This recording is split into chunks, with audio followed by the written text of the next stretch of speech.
Welcome to martech CXO Dialogues. This is a podcast by Niswey where we speak to CXOs from some of the biggest and the brightest enterprises in India. And we have them share their strategies, learnings, and insights that led them to drive massive martech-enabled growth in their organizations. I am Abhinav Sahai, and the co-founder at Niswey. And I'm Adarsh Noronha, HubSpot Country Director for India and SAARRC. And together, we will uncover what it takes to find success with martech in the Indian business context. Today on the panel, we have Seema Arora. Seema is the head of marketing and brand at Resmed India. Seema comes with over 25 years of experience in the industry, having worked with some of the biggest B2C brands we know. Seema, welcome to the show. Why don't you start off with sharing your professional journey so far? First of all, thank you very much, Abhinav and Adarsh, for having me in this conversation. I think, and thanks for the very nice introduction, Abhinav. Resmed, of course, is my first assignment in healthcare, being in in marketing on consumer durables or consumer goods. Of course, it was the first experience, but very interesting, and I think a lot of learning for me as well. Resmed, as I mentioned, is into respiratory and sleep apnea solutions. We make medical devices, and these medical devices basically being generally used for out of hospital care, so people can use these devices at home. And the biggest challenge that we are facing in this industry is that a lot of people in India as well are suffering from sleep apnea. They have snoring as a symptom, daytime sleepiness as a symptom, fatigue as a symptom, but they don't know that these are, the symptoms are for a disease called sleep apnea. And snoring in India is actually termed as that if you snore, that which means you are actually sleeping good. It's a good quality sleep that you are getting, which is not the fact. So one, of course, is the ignorance of the disease conditions. Secondly, is again, you are breaking a myth that something that you are thinking is good, actually not good, which actually led us to the idea of, there has to be a continuous amount of communication. We have to have it with the patients to tell them about the disease condition. So first of all is that, having this condition awareness among audiences is very, very critical, where we use a lot of martech tools, to have those information given to our customers or the patients also.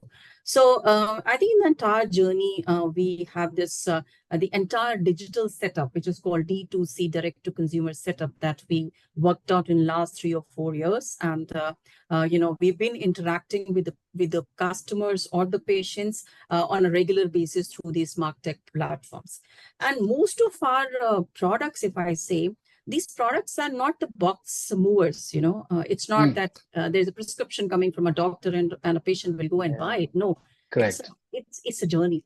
So they start with awareness, they get into the home sleep test, whether they want to get diagnosed themselves or not. Then they get into trials, whether these kind of products are really, I can adapt or not as a patient or as a customer. And finally, the post-purchase, which is again, you have to maintain your therapy. So it's a journey, it's a customer journey. And that's where, we've been utilizing these martech tools very, very extensively. Yeah, I think what you shared, I think just to share that story with you, because the awareness part that you're sharing, right, snoring and all of those things, honestly, before we started working with Resmed, I also did not know about any of this. I was like, oh, snoring is a problem, I didn't know, right? And when we had our first interactions, I realized, oh, okay, when I googled sleep apnea and everything, I'm like, oh, okay, it sounds like a big problem that people do not know about. And Addy, just to bring that community point back, actually, community is how Resmed and HubSpot got together.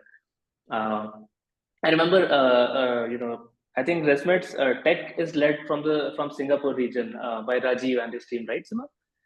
Is that still the case? Is that still? Yeah, he's still there, but yes, of course, a lot of changes internally in terms of the reporting, etc. And I think there's a lot of enlargement in terms. So we have a martech department as a within the organization, which play a very, very important role, because we use so many martech tools across the countries within APEC region, which is why they have a separate department. And secondly, most critical is that we deal with patient data, so privacy,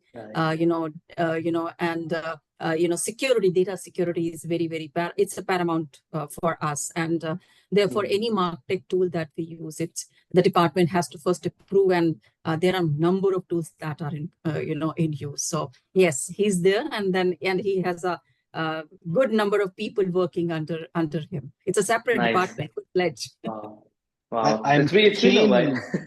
Yeah. Sorry, go ahead. No, I was just sharing because I mean the journey started I think 2018. So it's been a while since when Resmed started using HubSpot, and Rajiv came to us and we had a quick conversation. But he said then nobody, have to speak to my India team. And then incidentally we were doing a hug event, and Adi, unlike the last event, where Dan came in, at that time we used to do physical events. So Seema and Vikas, from the team, from the Resmed team, they came over to the event, to the physical event, and we met and we saw, what we were doing with HubSpot. And I think that's where, when they saw the community and the tool and everything, the conversation flew from there on, right? So community played a big role for Resmed to come to HubSpot. Excellent.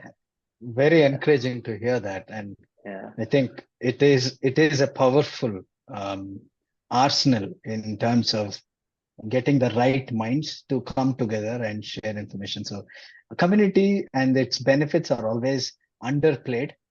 So I'm keen to hear from Seema further as we go into this discussion, more on that also. But my mind is drawn back to what Seema said a while ago, that she has a whole lot of tools, the martech tools, that are at display and potentially for you to use.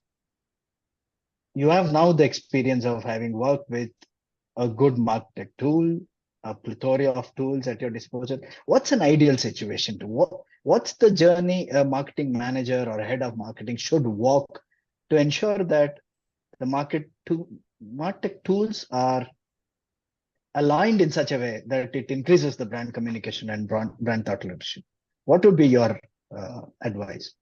Yeah, I think the most important thing is in any communication is understanding the audience. What is your audience and what you want to communicate. That's more important. Second most, I think part of it is that in terms of usability of the tool, etc., how that tool will allow us or help us to communicate what we want to communicate to our audiences. Also need to understand a bit more, of course, in our case, it's the data privacy or security, whether the tool can provide all those, features and protocols available, which provide the data security, because you will be, having a lot of customer data or patient data at your disposal. So that's more important. More than that, and also I think a lot more in terms of, having within the organization, how best can you talk about these tools, when you speak to your, top management, because there is an investment in, every tool. And it's not that easy to figure out the ROI, honestly, in a tool. It's a longer, in the longer run, you can still, have those conversations, but in a short run, you cannot say that if I use this tool, then definitely, I'll get the business double, triple.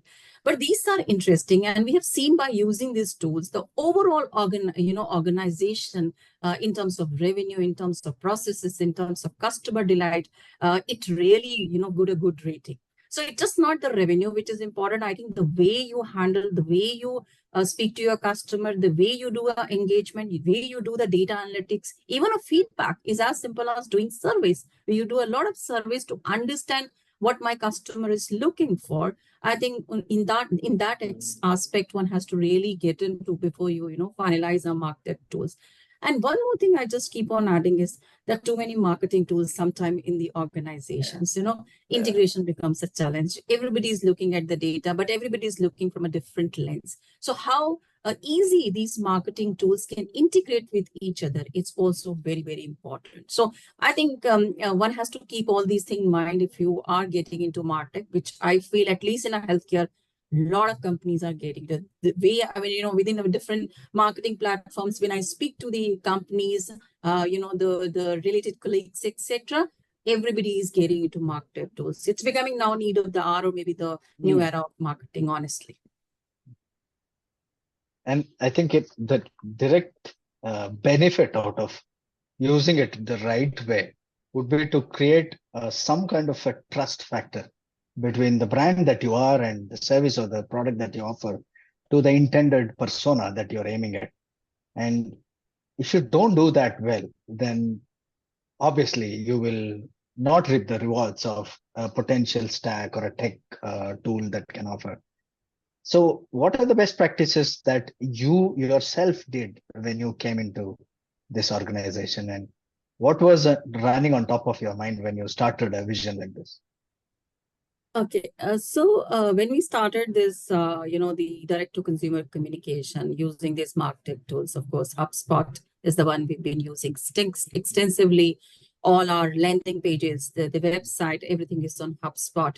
And if I talk a bit about the kind of products and services we are into and how it moves, it is a journey, as I mentioned about. So typical journey of our awareness, creating interest, decision making, and then having a purchase action, and then post purchase. So a typical journey actually works for any sleep device or a CPAP device that we sell.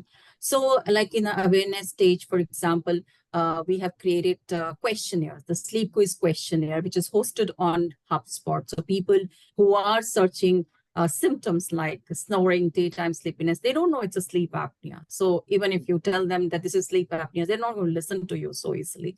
So we get them into those landing pages where we have a bit of an interaction happening through sleep quiz. Now we are getting into our app format, which is My Night app, which we are soon launching in India, which is basically screening.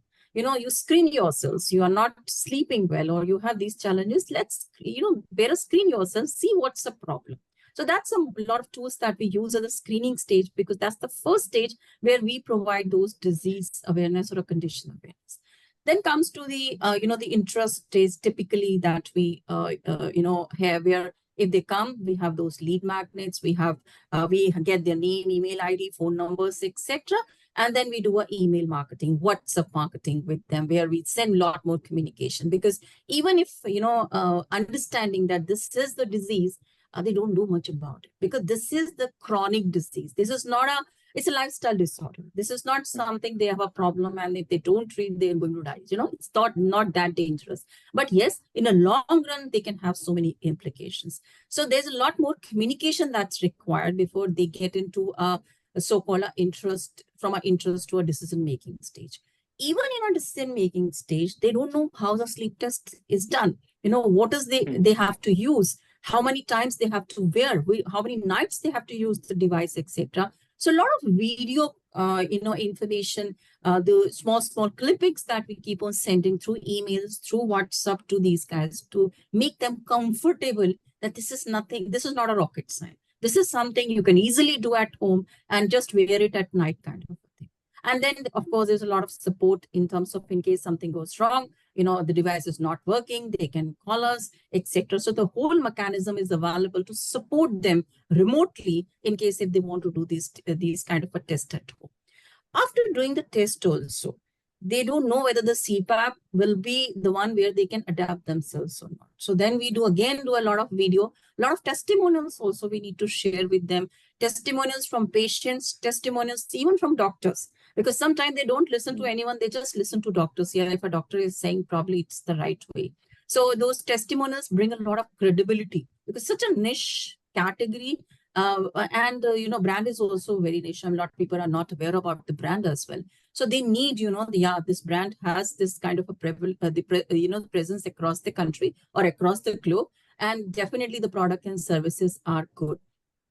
Even after that, when we sell products, where we use a lot of our online platforms also, like Shopify, etc., where they do the transactions, payment gateways like Razorpay, etc. So they can do these transactions, and after that, we get them into loyalty programs, also rewards, because as I mentioned, it's not a box moving. So after they start using the device, they want reports. So everything, all are cloud connected. They need their reports. They need a hand holding through, changing the filters, changing the mask, etc. So the engagement is there on each and every touch point, right from awareness till the post-purchase, etc. And these marketing tools actually helped us. Whether HubSpot, we use Salesforce, we do Shopify, we use the payment gateways like Razorpays, etc. So a lot more these tools really help us to build that engagement at various stages of this customer journey. And for us, very important thing is that we get a good visibility.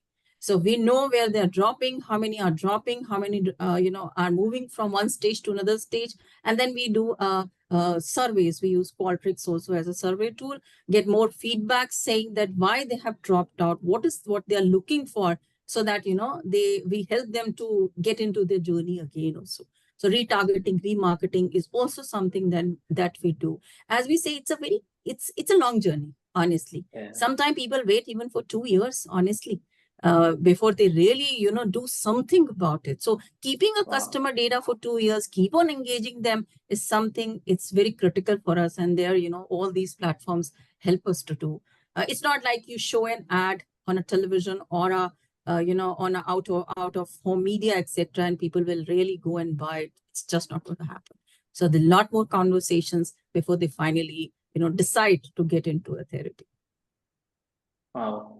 So you know people, of customers who would have converted after 2 years, you're saying? Absolutely. Wow. Because we started 2018, now we are getting 15 to 20% of our leads that we are getting, which already exist in the system, but they came back to us. So they must have searched it various ways, etc. And they on our internet, on content, on video content, and they realize that, and by within 2 years, the situation also got worsened. So that's also one of the reasons they say that, okay, maybe, they have to now get into a solutions, etc. Today, close to 20% of our lead that we are generating are resubmitted. And they are resubmitting after a year, 6 months to 1 year or 2 years or so. So which is good that whatever we manage to tell them is something, it's really working. And surely they are coming back and, now asking. And those leads conversions are more than 30%. So those leads are actually converted better as compared to the one who are coming for the first time. That's a great lesson for marketers and businesses who want quick results and who actually don't relate to the realities of the persona's life that they're going through it. In your case, it's much more predictable and easy. But in some of the cases, especially if you're selling a product, people would buy some other product and they might not return. Here in this case, at least, they have an issue and the therapy is very limited. So you're on top of their minds. But I think you made a brilliant point there on having the patience to do the right things and to do it diligently day in and day out. Because if you're doing it the right things to the right personas and the message is communicated, trust might take different timelines to build for various folks. But you need to be consistent throughout and you shouldn't lose hope. And that's a brilliant message. But the other piece that really intrigued me is you measuring it. I love the fact that you said 30% converts. It's a higher probability of conversion. It took 2 years to convert and you had other measurements built in. So my mind is trying to ask you, while we have the tools, while we have the thought leadership ideas, the content that we create and the dissemination of the content in various channels, how critical is this measuring part? And what are the things you have done, Seema? Measuring, I think when you start something, you have to have your own conviction and wisdom. Okay. Everything can't be tracked from day one. It's not necessary also, because otherwise you will not do anything new if you keep on tracking few things, etc. But at some stage of the journey, you want to have an ROI build up or so. I feel it's not only a revenue that one has to treat that as a measuring metrics or so, I think, because this is, as I was talking about D2C, we have a separate channel, which is B4B, where we are selling through distributors and where distributors are doing the conversations. But end of the day, consumer is same. So he can move to B4B, he can come to B2C. The person who is even visiting a doctor can come to your website, right? And consuming information. And we have seen by using these tools, the overall, as a sleep business, we have grown significantly. It is as high as 25%. in last couple of years consistently, which was in a lesser than a double digit, honestly, earlier. So the why I'm saying this is that one, of course, is the revenue, which is not related just to our D2C, because people want to interact even at the the distributor, look and feel of the products, etc., and they can purchase from there as well. Overall business, there is a significant improvement. That's one part of it. Second, I think deliverable or a metric should be how many people are consuming your content, how many people are visiting your website. It's because you are creating your patients for, or I can say the customer for the future. You're building a pipeline. We could not get into this ROI conversation in the first year or maybe a mid of second year also. But after that, when we created this channel as a revenue channel, we started creating all these conversations and building up these matrices. So revenue is definitely a metric. Somewhere it will come. But I think the engagement that you are working out, the website traffic that you are getting, the followers, social media followers that you're getting, the conversations today, I think because of this, we managed to create a conversation about sleep in the various forums.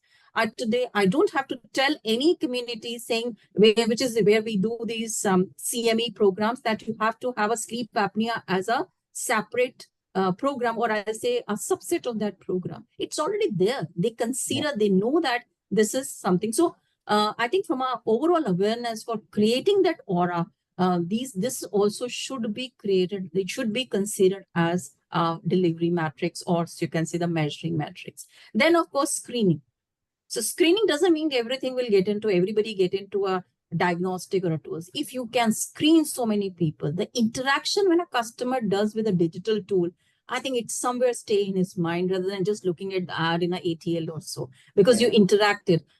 Our sleep quiz questionnaire today has 42 questions. And today, 80% of the people do that. So which means there is an interaction that we try to build up. And they like that interaction. They like those quiz questions, etc. They're interested in filling up. Otherwise, nobody will fill up 42 questions. Exactly. So how much screening you can do, how much interaction you build up with the customers, because you are creating them or you are helping them to get into therapy, definitely a revenue stream for us in near future. So yeah, initially there is a challenge if you literally directly connect it with the revenue, but over a period of time, I think it will surely build revenue for the organization. That's awesome. Yeah, and Adi, I can confirm to that. When we started working, when we started building initially, like Seema said, we just started with landing pages and small things that okay, let's put a small quiz and things, see what happens, right? Mostly it was about we spreading awareness, right? 6 years ago, nobody knew. And then, I still remember, having one conversation, and Seema was like, we need to have, a number of questions. And I'm like, no, Seema, nobody's going to fill, so many questions on a website form, right?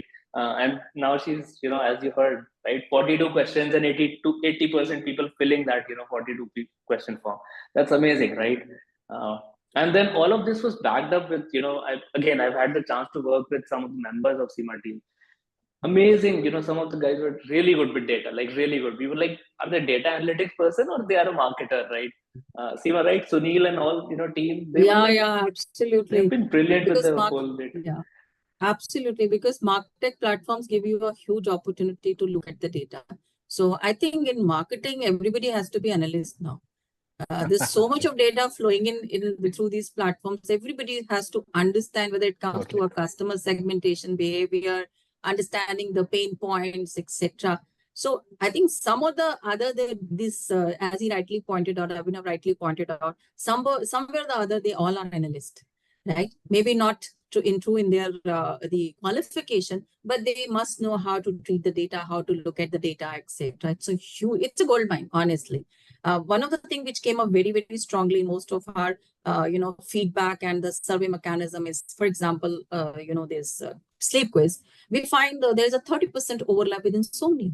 So we are talking about sleep apnea, but there's again a major disease condition which Resmed is not into, and now we are venturing into as a worldwide organization. There are few acquisitions also, understanding from these data points that our customer whom we are talking to, there is an overlap of insomnia and sleep apnea. So we can always treat them for sleep apnea because we have product solutions. But what about insomnia, which is again a quite prevalent disease across the, across the globe.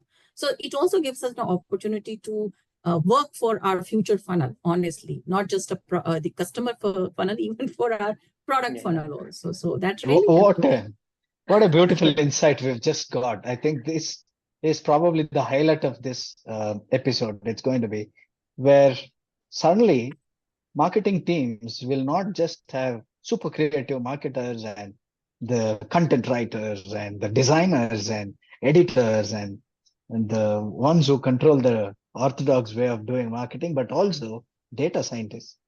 And every business is now data centric. Every business needs that extra intelligence to really be forging ahead compared to the competitors. But the example that you shared is even mind blowing. It's really helping you to open up another division, another sister concern, another business altogether, and ability to serve customers at a broader end-to-end scale only because of martech analysts that you had is a phenomenal example. I'm so stoked to hear this, and credits to you and your team for doing that. Congratulations. Yeah, in fact, when you're talking about it, there's another thing. We always say that sleep apnea is a men's disease, right? Sorry, I mean, snoring is only men, right? Because snoring is only of men, and but when you look at the data of our sleep quiz, 28% are female.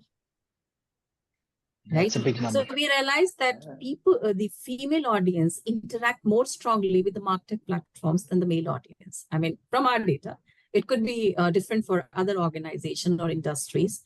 And then we started doing much more information, getting some more information from on ground, from our sales team, realizing there is a 20% within a patient population who are coming to the doctor. Yes, there are 15 to 20% patients are women, and they never get diagnosed so easily. So realizing that this is strong, the sleep apnea, which we consider as a men's problem, is actually, it's actually there with the female also. And we recently launched a separate product for female, which is, we call it the Care for Her. That's the campaign we are doing, which is for female audience, because the female sleep patterns are different than male sleep patterns. And we already had this product available since for the last 5 years, but we've always thought that, snoring and, fatigue, daytime sleepiness is mainly with the men. But with female, the symptoms are a bit different, but they are sleep apnea. We were thinking, or not even 5% of the women will have this, the forms filled up. We realized 28% female filled up the forms or sleep quiz, which means that there is a significant amount of women are also suffering from sleep apnea, and gives us an opportunity to launch this product in India, where we call it auto set for her. Auto set is a name we generally give to one of our products. We say auto set for her. So typically, targeting to female population is something which is, again, I feel that because we started interacting with the patients directly, we started getting those feedback from them. I think it's a gold mine. Nobody else, no marketer will get any information from anywhere except the patients or the person who is suffering. Post this episode, I have a feeling there will be a lot of demand for data analysts and data scientists by the marketing departments of a lot of companies. Yeah. Totally agree. And it's something that I just wanted to shift gears a little bit. While you use martech tools and obviously the data analytics that we spoke together around the patients that we need to have, the good fit identification, well, all of that does help us to increase and improve our brand awareness strategies. I'm also keen to hear from you, how did you, and what are the things you did and you're planning to do to improve the overall awareness of this brand? And for example, Abhinav a while ago said, I went and Googled something. Google is the brand, but what he was referring was he went to search something. Like the Xerox examples that we use, or so many things, right? What plans do you have to make your company synonymous with somebody who has a sleep problem, they should just take your name. That would be an ideal brand awareness situation to be. So what are you trying to do around this? Yeah, absolutely. And the brand awareness is always a very costly affair, honestly. And the kind of system, the product solutions we are into, it's a consistent process. Even if I spend a money on television, it's not going to give me the impact, day two kind of a thing. So, but we do spend a good amount of money, I'll say, awareness initiatives among digital, era. So when it comes to awareness, there are two stakeholders that we keep in mind. One, of course, my patients who are suffering from these challenges. And second is our gatekeepers who are our doctors. Because even the information about sleep apnea, CPAP solutions, disease awareness as a whole is very low even among physicians also. So even if I create more awareness in patients, they will definitely go and check with the physicians, right? And if the physicians don't have that information, my awareness, the whole exercise will be futile. So when it comes to patient awareness, so we have separate objectives out here. Where we do promotions in terms of, creating those disease awareness in terms of Facebook, in terms of, Google, we do paid advertising as well, displays, ads, etc. We do a lot on influencer marketing because we know that will actually give us a good awareness because the influencer is also known, in the entire conversation. We recently did earlier with Baba Sehgal also, but that of course contract is over now. One of the campaign where we got close to 10 million views in a span of 2 months. So it's a very interesting campaign that we did. It helped us to build the overall brand awareness, which is like Resmed. Also the category awareness, which is sleep apnea. So we are actually, creating awareness for both per se. So mostly into digital space that we do. On an on-ground space, we do, the patient awareness camps, etc. Doing a lot of conversation with our doctors, CMEs, conferences, conclaves, which are a lot of associations. The medical associations are part of it. So idea is to build that kind of awareness spectrum. We also do a lot of PR. We talk about sleep apnea, but people don't think about even sleep also. So probably we have to go a bit, I'll say back to the first point, which is when you actually say, nobody asks, we all say, how are you? We never ask, have you slept well? Right. And so important part of it. So we do a lot of PR activations where we talk, in terms of having those conversation build up on various platforms about sleep, saying that sleep is an integral part of your overall life. So don't ignore it.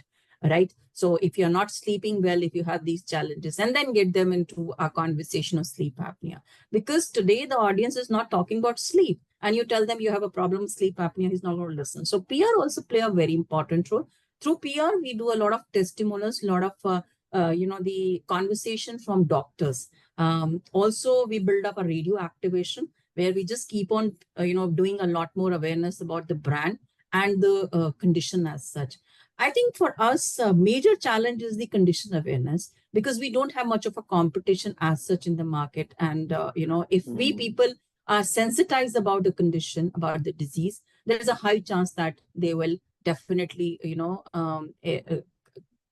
consider Resmed as a brand to, or to buy the products, etc. So these are the typical things that we do. Not much in television per se, but definitely have radio and some part of on-ground activation, apart from digital, where we do most of our spends. Okay.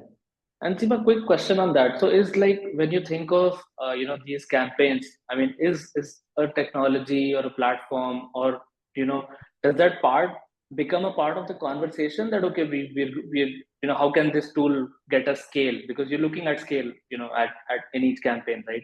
So are the technology conversations also a part of the, planning?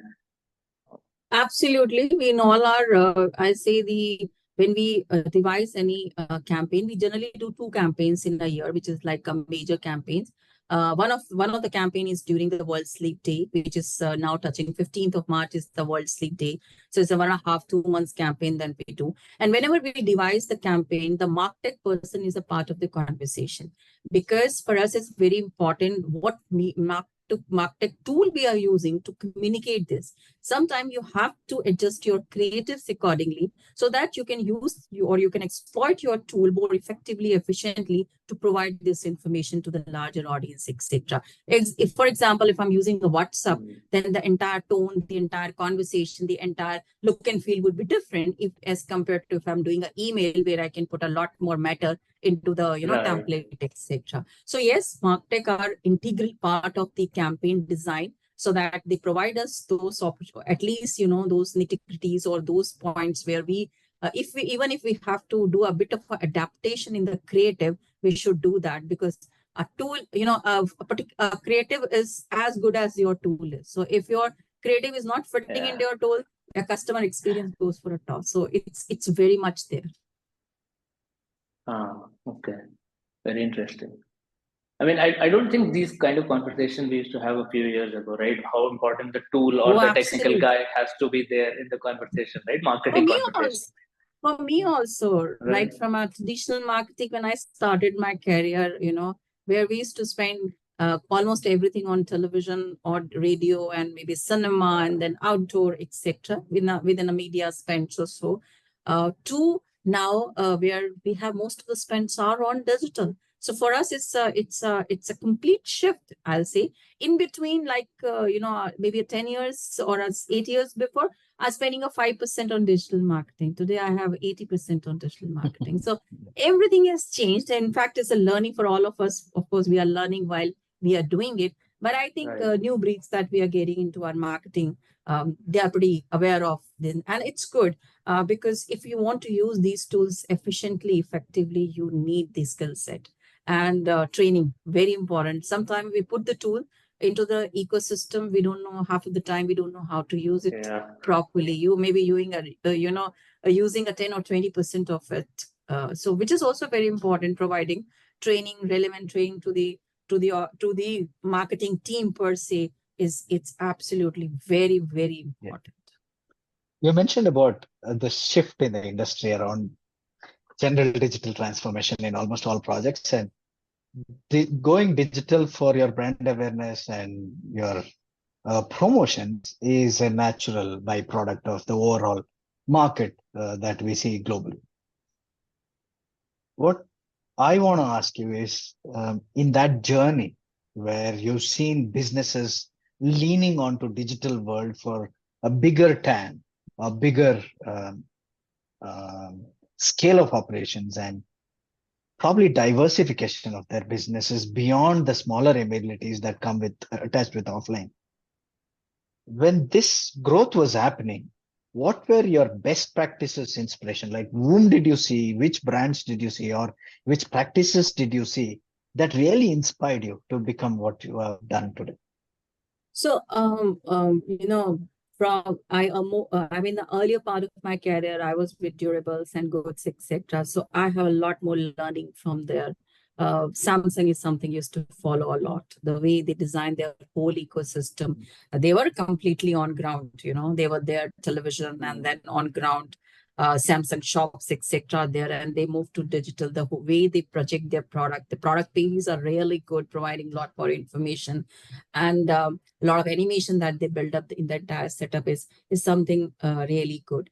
Then I think Asian Paints is something which I was following a lot, and here you have a bit of an idea on CRM, because they do a lot of communication to architects. They do a lot of communication to contractors, and it's all digitally done. So just imagine a contractor is also getting a lot more information digitally. I mean, we are all still talking to patients who are educated and, who know technology nowadays or so. But that time, even Asian Paints managed to do such kind of interaction build up with contractors. I think that's very important. And I think in the current world, yes, there are certain partners whom also we deal with. When I say partners, a strategic partner, Apollo is something which we really, look at it in terms of the way they have created the entire digital area. Otherwise, just the hospitals, now they have lot more other ventures into, which is mainly into patient education and, having their online digital presence also. So yeah, there are a few brands which always, inspired me. I look at their look and feel in terms of how they're presenting themselves and also how they're interacting with the customer. That's very important. Wonderful. I think one of the key probably the audience would be looking key answer I think the audience would be looking to hear from you is what is your advice to your peers or people coming up in your positions, and you've been I think okay, let's go back 1 second, Seema. If I'm not wrong, Resmed India was the first team, right, which took the D2C route, right? And then you Absolutely. guys, right? And then you became so successful that you were telling the entire world, right? The Resmed World team that, hey, this is. Can you tell us a little bit more about, first of all, on Yeah, that? because most of the business countries where Resmed operates in, they are either the reimbursement market or they are the distributor-driven market. So we sell it to distributors, distributors sell it to the patients, etc. And there's a little conversation that goes between Resmed and patients per se. But there's a good amount of awareness about the brand as well as the condition, the sleep apnea as such. But in India, we realized that even if we give education to doctors, it's not going to help us because patients are not coming forward to have a conversation. Then who will they prescribe their, the test or trials or maybe a product also? So idea is that we have to speak to the patients. And it's a very hard exercise in terms of, because you're creating a market. You are not gaining a market share. You're creating a market by talking to consumer. It's unmet needs. It's not even forget about the brand recall. People don't consider this as a problem. So which means there's a consistent communication we have to do with the patient, with the customers to sensitize them about the challenge, etc. And that's how we created this direct to consumer, which really helped us in terms of first building our presence in the entire digital world. I mean, Resmed as a name, the sleep apnea as a disease being talked about by various people through different forms. A lot of other people came forward and say, yeah, this is something we are suffering from. I think that's a good point. I think for very interesting for us, where people now start talking about it, which was missing completely when it comes to India. And that's how now, we want to take this conversation to the other part of the world as well, where we want to speak to the patient, make them understand, make them in charge of their own health. This is something which really worked for us. And that's what we are shaping up now with other, the countries as well, where we started all this conversation, putting our website, having those conversations and, sensitizing people about the disease awareness and getting them at least to the next level where they talk about it, even to their peers, even to their partners, or even to their doctors as well. I mean, but they should talk about. That's what we were looking for, and we managed to do that well in India. Wow, that was a bold move. I mean, Resmed had never done it, and you said, okay, we'll do it in India. And then India showcasing to the rest of the world, hey, see, this is possible, right? That was a bold move. And you guys won a lot of awards also, right, in the process last few years? Yeah, we got a few awards for our digital campaigns. One of the campaign was Wake Up to Good Sleep. That's also we got some awards. And then with the campaign which we did with Baba Sehgal, which is the best digital campaign of the year award. That's also we got it. So I think these awards also give us an opportunity to showcase the brand as well as, the business we are into. So sometimes it's good to have those awards, and it really worked for us in terms of having those conversations and people knowing about it. Otherwise, when I joined Resmed, a lot of times people don't know. Today, if I say, okay, I am from Resmed, we are in sleep apnea, I think the conversation, people know that, yes, this is sleep apnea. And when you get to hear from your relatives, friends, etc., it really gives you that sense of achievement. Yeah, we managed to really create some dent or some, I say, awareness into their mind. So that's good. Yeah, I've had the misfortune of being called hotspot instead of HubSpot 4 years ago. Yeah. And it's not even a new startup. It used to be a publicly trading, very well-known company across the globe. But it is what it is. It takes a time. It takes its own due course. But when it is done right, when it is done in an organic way and a very sustainable way, it is here to stay. And once it is here, then the switch is real. Then, or there is a point in time when it comes that all the efforts, like you rightly said, the long gestational period waiting for something to happen will happen like this. And then it's the community that takes forward, the word of mouth takes forward, the referral businesses kicks in, and you suddenly see what you've been consistently doing really helps you bring a lot of return, isn't it? Absolutely. Wonderful. Awesome. I think we are running out of time. So, Seema, one last question, right? So, what's your advice for your peers and people now who will be stepping in your places, in the next few years? What's your advice to them? Yeah, I think I must say that martech digital is the evolving technology, and a lot more things will come up. It's an ever-changing field, honestly. Whatever we learned it's just I'll say the tip of the iceberg. There's a lot more which is going to happen in this field. Artificial intelligence, your virtual realities, and a lot more. I think in terms of even data scientists, data analysis, a lot more will happen. And I think all of these tools are so good in terms of giving you so much of informed decision-making power that it's like in marketing, we always say 50% of marketing is waste, but I don't know which part. But here, I think I have much more control on what we are doing and what we are spending it. So Right. it's really important. It's really critical.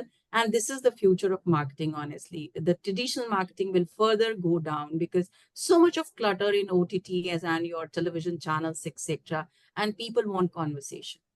They just don't want to see once and then just get away. They're very expensive. Those channels are those ATLs are expensive. It's required for some brands, definitely. If it's there's something which people are using, the kind of industry we are into, which is basically even the need is not recognized. Forget about the unmet needs. This need is not recognized.